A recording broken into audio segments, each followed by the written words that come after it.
So this is going to be the part 2 of the records that most influenced my life, and this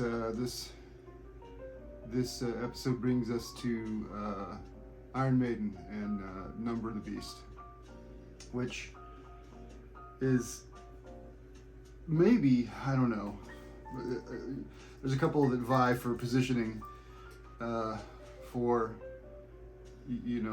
my favorite album, and I guess maybe once I'm done with all this I can think about listing the ones that my top 5 say, right? As John Cusack would say in High Fidelity. I really like that format, by the way, top 5, boom, top 5 side 1, track 1, Back in the Village off Power Slave, Song Remains the Same off House of the Holy. I could go on. Anyway, so this record came after Diver Madman. And I'm not, it's a lot of records that I listened to or that were introduced to me. I remember specifically like Rush Hemispheres. I remember exactly I remember the room. I remember everybody was in the room. I remember the stereo setup, right? In other instances when Stan Jamaica played Power Slave for me for the first time. Stan Jamaica is responsible for a crap ton, as is my friend Spike, whose house I am currently enjoying the ability to exist and live in at the moment. But yeah, I don't remember when I first heard Number of the Beast. It's just like one of those things that it seems like it's always been there, I guess. I don't know, right? But that sparked off the true moment where nothing existed for me pretty much from that point forward except music. I've got a picture of Spike in my bedroom right about this age. I think I was probably 13, and the entire wall is Iron Maiden. I would buy Hit Parader and Circus and whatever memorabilia I was able to procure, some posters, some but I would cut those full page pictures out of Circus and Hit Parader, because they were always doing stories on Iron Maiden, and they had the baddest ass pictures of like Bruce Dickinson and Steve Harris, and those are the guys that I was into, because at that point I was getting heavy into the guys who were writing the music. I wanted to know that, and I wanted to have that be part of my enjoyment. And I knew Steve Harris obviously wrote the bulk of the material on this record, and it is fantastic, and he's one of these guys, man. Like, I always like John Lennon is the touchstone that I have for like songwriting genius, inherent, ingrained musical genius. It just came out of him, whether he liked it or not. And some of the things that John Lennon wrote are amongst I think for me, Strawberry Fields Forever as a composition it's astonishingly incredible, what he did with that song.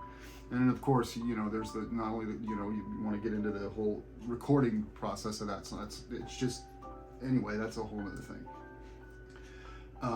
But yeah, Steve Harris, was Bruce Dickinson and Steve Harris were which is interesting, because I didn't really focus in on Adrian Smith and Dave Murray till kind of later, although I really liked them as guitarists. And I still do. Adrian Smith continues, and Dave Murray. I gotta talk about their two different approaches. But at the time, it was Bruce Dickinson and Steve Harris who really captivated me. But obviously, I loved Dickinson's voice, and I loved Steve Harris's songwriting. And he was just a beast. He's just a beast, man. Not only as a songwriter, as a lyricist, and as a performer. nobody. I mean, I guess there's two guys that you really could, point to as having like the physical stamina of monsters, and a lot of people would say James Hetfield with his, his monstrous ability to downpick. And well, Steve Harris is, who can match Steve Harris on that galloping bass, that three-fingered galloping bass thing that he did. And nobody really harnessed the clank to the extent that Steve Harris did. He was a master. And not only, again, you don't have to be unique to be great, but it helps, right? I mean, if you're doing something that's genius level, but it's also different, I mean, lots of heavy metal guys are starting to emerge at this time. Judas Priest and Def Leppard and, who else? I mean, there's a lot of guys that have been around, Black Sabbath, but this new wave of British heavy metal, is really starting to take off, and so Iron Maiden's in amongst quite a number of popular bands, but they really stand out in my opinion. Those other bands, I could talk about as well, and I love most of them to one degree or another. But this record just, is stunning. It's just stunning, and I think, and again, a lot of people could disagree with me, and that's fine.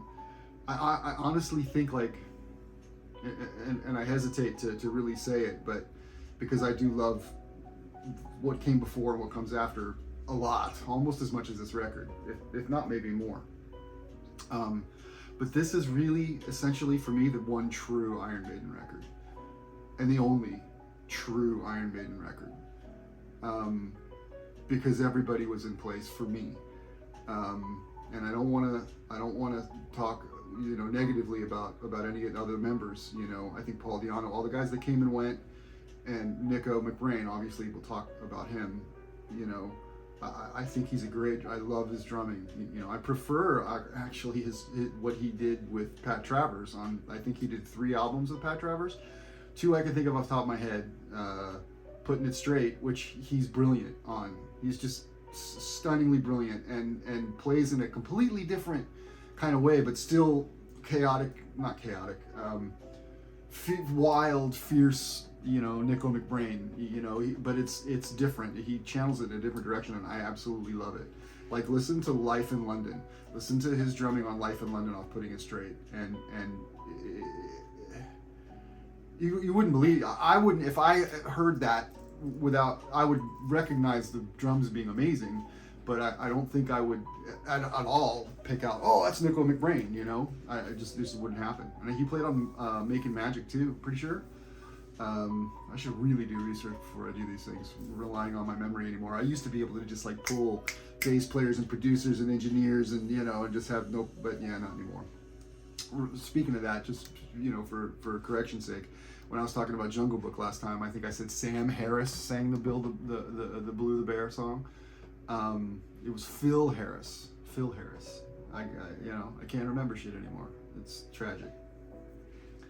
But this record is when everything is in place. Clive Burr, Bruce Dickinson but Clive Burr's been there. He was on the previous records, Killers, which I think is arguably their best record, which is, it's hard to say that, but it's so good. I mean, it's just so crazy good, but I'm wearing my work glasses. I'm gonna put on my other glasses because these glasses are bugging me. I'm at lunch right now, so I won't be going much over an hour hopefully here, but we'll see. I don't know.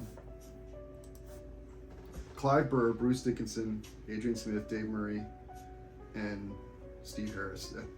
It's Iron Maiden, because as going back and listening to this again, so many things occur to me.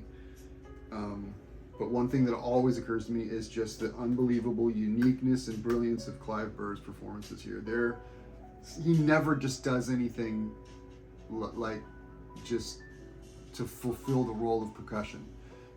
Everything he does adds to the composition of the song, adds, you know, something substantive to the structure or to the feel, to the momentum, you know. Every single song, he is integral, and everything he does is superb and enjoyable, a pleasure to listen to. You know, I never really was clear on the nature of why he left. You know, I remember when I was a kid hearing that he didn't like Bruce Dickinson. You know, he didn't like Bruce Dickinson. He thought Paul Di'Anno never should have left the band, so he quit. I don't know if that's true. I'd hate to think that's true, because I get it. Paul Di'Anno was awesome, but you know, the things they did with Bruce Dickinson, I don't know how much more they could have done with Paul Di'Anno that would have been beyond what they've already done. You know, I don't know. I guess my thought is that Bruce Dickinson is a way more versatile kind of singer who can kind of live in different worlds. Although Paul Di'Anno did fantastic, man. I mean, one of their best ballads. I mean, that's really the key, right? To be able to sing a banger metal song, you know, like Rothschild, you know, and sing a ballad like Prodigal Son, you know. Prodigal Son is it's amazing, and Paul Di'Anno is great. So I don't know, man. You know, sometimes I talk myself out of the convictions that I think I have, you know, because they're not as solid, not on as solid as foundation as you think they might be. But yeah, I guess, and I also heard that Clive Burr got sick, right? That he got, and I think that's accurate. I think he had health problems or something, and because I don't think he ever really was in a band again, or if he is, I'm not aware of it, and it's a shame if I'm not, because he's just stellar. And I also heard, and again, don't know if this is true, that he primarily composed the bulk of the drumming on Peace of Mind, and I guess Nicko McBrain came in and kind of played his parts. I don't know if that's true or not at all, because Peace of Mind is also a fan. I think if it's Nicko McBrain's drumming, it's one of his best, if not his best, period.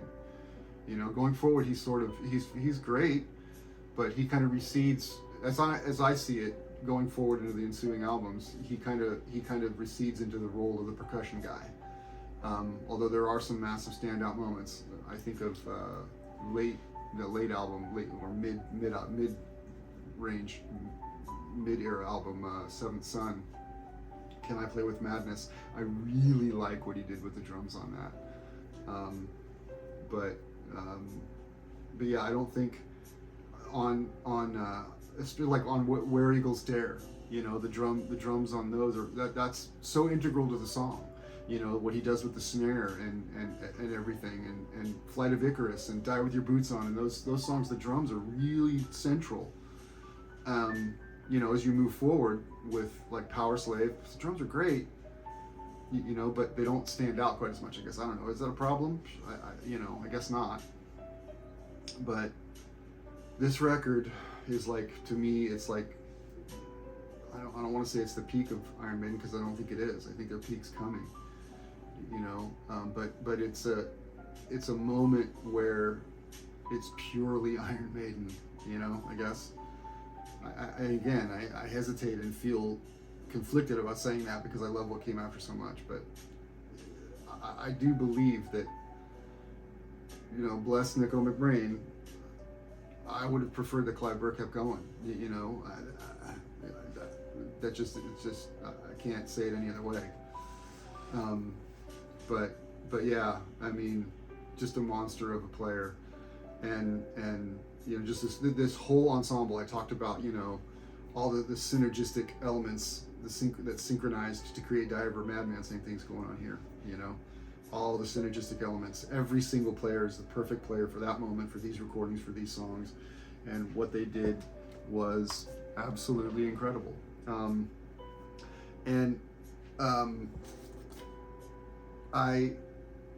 I also was before, but I also want to talk about the covers too, right? The cover of Number of the Beast, because it, you know, Derek Riggs, another sort of figure that's really important and also, you know, worthy of note.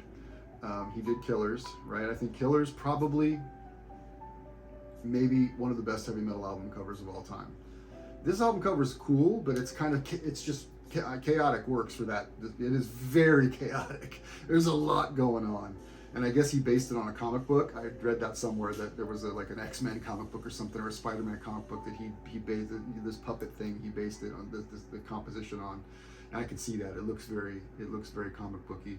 But it's still brilliant. I love Derek Riggs. I think Derek Riggs is great. He sort of lost it a little bit, and I think that's maybe why they parted ways with him after Seventh Son. I didn't really like Seventh Son. I thought it was he sort of phoned it in, you know. It didn't really have any, I don't know, it just didn't really have much appeal to me, and it didn't really seem to tie much into the material, which he was always really good at, you know, when he did his Purgatory and when he did the Trooper, when he did those images. This album, Number of the Beast, obviously, you know, Killers, obviously. It's all like Eddie was a you know, a player. He was an actor in the play, right? He was performing a symbolic thematic function. But even so, even if he wasn't, there's, you know, the album covers are superb, the paintings are superb. I can only imagine what those originals go for. I'm getting a phone call. Stand by.